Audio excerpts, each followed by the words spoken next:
Hi there, it's Roy Breton here from GardenEquipmentReview.com. Today I want to talk about Stihl Formix engines, where you could have a problem. But before I say anything, I just want to say that I've used Stihl equipment for around 40 years, and I've used a lot of their chainsaws, hedge cutters, blowers, strimmers, brush cutters, and I don't recall ever having an engine problem. And many of the machines that I've owned and used and still use have done hours of work and without any problem. So I have no complaints about their product, but or products. So recently I was looking at Taryl's video. I don't know if you came across Taryl Fixes All. He makes some great videos on garden equipment, repair stuff, and it's quite an interesting channel if you haven't had a look. I've embedded the video in this blog post, but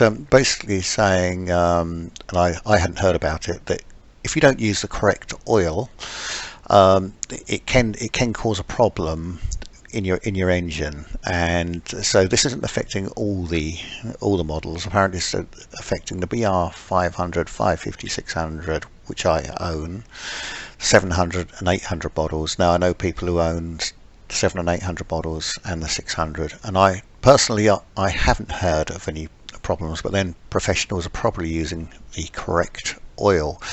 So let me just show you the correct oil. So this is the oil I use. Here it's you can actually measure the right amount out. It's 50 to 1, so you just squeeze the bottle and it comes up here and you pour it in a 5 litre can. But sometimes I also buy one of these, a larger can, because it's cheaper, and just pour it into the smaller can here. But maybe you may be able to get oil cheaper, but it's not worth taking shortcuts. So basically what the problem is, the just on these models still using a bronze bush rather than a needle bearing like they do on their other models. So if you use a cheap oil, the bearing or the bush isn't lubricated, and therefore it can eventually seize and cause a big problem. Now if it does this, the cost of the part is about in dollars about $370. So, and then you've got to probably got to pay someone to do it, so it's not really worth doing.